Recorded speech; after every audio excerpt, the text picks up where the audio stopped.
আগামী 21শে মে ফটিকছড়ি উপজেলা পরিষদ নির্বাচনে চেয়ারম্যান পদপ্রার্থী আলহাজ নাজিম উদ্দিন মুহুরীর মোটরসাইকেল প্রতীকের পক্ষে এক মতবিনিময় সভা অনুষ্ঠিত হয়েছে। শুক্রবার রাতে তার নিজ গ্রাম উপজেলার লেলাং ইউনিয়নের উত্তর গোপালঘাটা সরকারি প্রাথমিক বিদ্যালয়ের মাঠে এই পথসভা অনুষ্ঠিত হয়।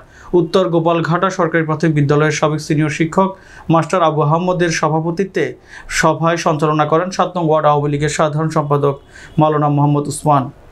আয়োজিত আজকের এই আলোচনা সভায় এক এক পরিবার থেকে অনেকে আপনাদের কাছে ভোট নিবেদন করেছেন। মহাসভার সম্মানিত আপনারা জানান ওর রাজনৈতিক জীবন সম্পর্কে আপনারা যদি আপনাদের এলাকা থেকে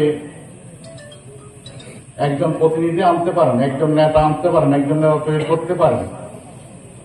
আমি গোপালঘাটাবাসীর কথা বলতেছি। গোপালঘাটাবাসীরা যদি একজন নেতা, একজন চেয়ারম্যান বানাইল, একজন চেয়ারম্যান পরিষদের চেয়ারম্যান যদি গোপালঘাটা থেকে হয়, তাহলে গোপালঘাটার কি হয় সেটার প্রমাণ আমি আসলে বক্তব্য দীর্ঘায়ী করবো না। তারপর ছোট্ট করে আমি একটু তথ্য দিই যে গোপালঘাটা গ্রামে চেয়ারম্যান হওয়ার কারণে গোপালঘাটা গ্রামের যত রাস্তাঘাট, যত কিছু আছে, এগুলো সবগুলোর নাম সরকারি খাতায় উঠছে।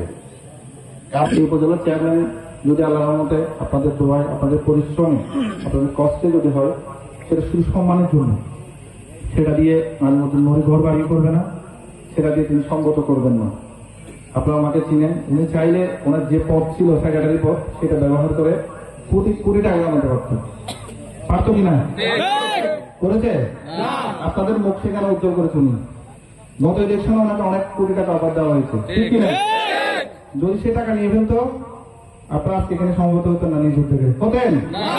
ওদের টাকা বুঝে নেয় সবসময় চলে, আমাদেরকে ওখানে নিয়ে কুলসিত করার দরকার কি, বলছেন কিনা? আপনারা এখন মনের জোরে বুকে হাত দিয়ে বলতে পারতেছেন যে আমাদের প্রার্থী সব, সে কারো টাকা পয়সা পায় না, চাঁদাবাজি করে না, টেন্ডারবাজি করে না, করে না। সেই দিক দিয়ে কিন্তু আপনারা মুখ তিনি উজ্জ্বল করছেন। আপনারা যেখানে যাচ্ছেন নাজিমউদ্দিন মুহুরীর কথা বড় গলায় বলতে পারতেছেন কিনা? মনে কোনো দুর্বলতা আছে? আমাদের যারা প্রচারণায় যাচ্ছেন কেউ কি নাজিমউদ্দিন মুহুরীর বিরুদ্ধে কোনো কথা শুনেছেন? সেটাই তো আমাদের বড় পাওনা।